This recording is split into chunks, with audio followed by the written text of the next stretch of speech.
দেখ ভাই, ইন্ডিয়া চাঁদে গেছে, আমেরিকা মঙ্গলে গেছে, আর আমরা চার বন্ধু শুধু বসে বসে আঙ্গুল চুষি আর চাপাবাজি করি। আমাদেরও মহাকাশে যেতে হবে।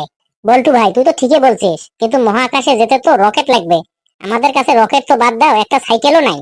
আরে রকেট দিয়ে কি হবে? রকেটে তো বিরিয়ানি পাওয়া যায় না। আমরা যদি চাঁদে যাই, ওখানে কি বিরিয়ানির দোকান আছে? আবার যদি এলিয়েনে আমাদের বিরিয়ানি বানিয়ে খেয়ে ফেলে? আমি যাব না ভাই। আরে চিমটি, ভয় পাস কেন? আমি একটা প্ল্যান করেছি। আমরা চাঁদে যাব না, আমরা যাব সরাসরি সূর্যের উপর।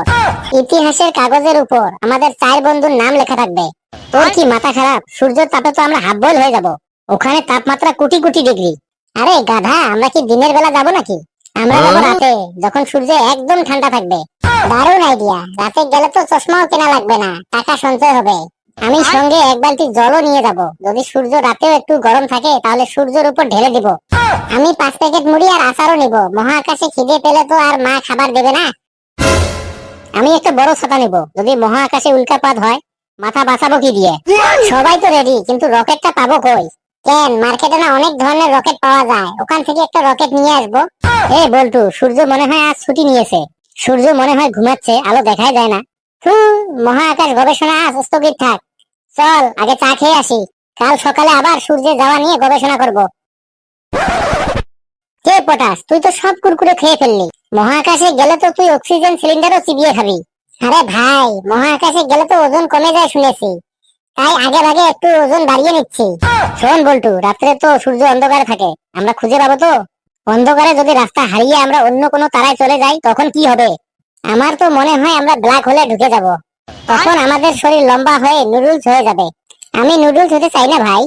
দেখ, এবার আমাদের টেকনোলজিটা একদম লেটেস্ট। আমরা 100টা গ্যাস বেলুন দিয়ে সূর্যে যাব। কিন্তু বল্টু, 100টা বেলুন কি আমাদের চারজনের ভার সইতে পারবে? গাণিতিক ভাবে এটা কিন্তু একদম অসম্ভব। বান্দর ছাওয়া, তোর লজিক রাখ তোর পকেটে। মহাকাশে লজিক চলে না, শুধু সাহস চলে। পটাশ, তুই বেলুন গুলো ব্যবস্থা করতো। ওরে ভাই, মনে হচ্ছে আমি বেলুন দিয়ে উড়ে সূর্যে যাচ্ছি। আমি তো হালকা অনুভব করছি ভাই। ওরে বাঁচাও রে, বাঁচাও রে, বাঁচাও, পটাশকে এলিয়েনরা টেনে নিয়ে যাচ্ছে। বল্টু, সূর্য তো অনেক দূরে, কিন্তু জেঠামশাই আমগুলো খুব মিষ্টি। আমরা কি মিশন বদলে আম মিশন করতে পারি না? ঠিক আছে ঠিক আছে, চল আগে জেঠামশাই আম খাই, পরে মিশনে যাব। মিশনটা আজকেও ফেল হয়ে গেল রে। সূর্য তো উঠে গেছে, এখন গেলে পুড়ে যাব। সূর্য ওঠেনি রে বল্টু, ওটা পাশের বাড়ির জেঠামশাই টস নিয়ে আসছেন আমাদের আম চুরি ধরতে। পালাও পালাও, এলিয়েনের চেয়েও জেঠামশাই বেশি ভয়ঙ্কর। দেখি তো মহাকাশ গবেষণায় কত বাধা। জেঠামশাই টসটা একদম লেজার গানের মতো কাজ করছিল। আমার পেনটা কাটা ধরে আটকে ছিঁড়ে গেল। এখন আমি ঘরে ফিরলে মা আমাকে মহাকাশ নয়, সরাসরি স্বর্গে পাঠিয়ে দিবে।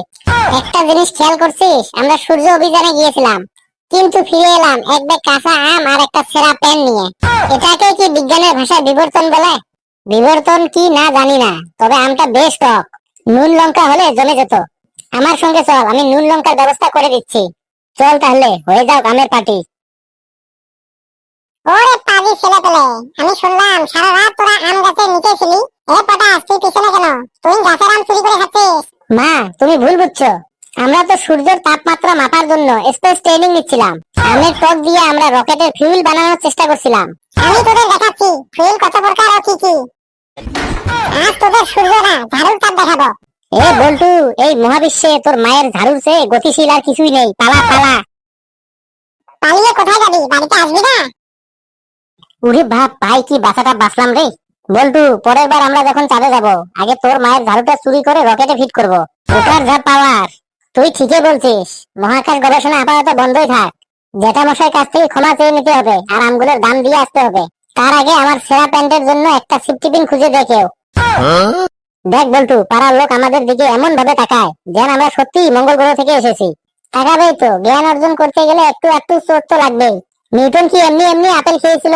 ওটাও তো ওর মাথায় পড়েছিল। নিউটন আপেল খেয়েছিল বলে আমরা আজ ফিজিক্স পড়ছি, আর আমি আম খেয়েছি বলে তোর মায়ের ডান্ডা খেলাম। লজিকটা তো মিললো না রে পটাশ। ঝাড়ুর বাড়িটা যদি তোর পিঠির পড়িল হয়, লজিকটা এমনি এমনি মিলে গেল। আম খেলাম, ঝাড়ুর বাড়িও খেলাম। বল্টু, তোর পরের প্রজেক্ট যদি শান্তি মিশন না হয়, আমি কিন্তু তোর সাথে আর নেই রে ভাই। পরের মিশনটা আমি একদম সেট করে রেখেছি। ঝাড়ুর বাড়ি খাওয়াইলি, তারপরেও তোর শান্তি হয় না। এখন আবার কোন মিশন সেট করলি? এখন হবে মিশন টাইম মেশিন। বন্ধুরা, আপনারা যদি মিশন টাইম মেশিন দেখতে চান অবশ্যই কমেন্টে একটু জানাবেন।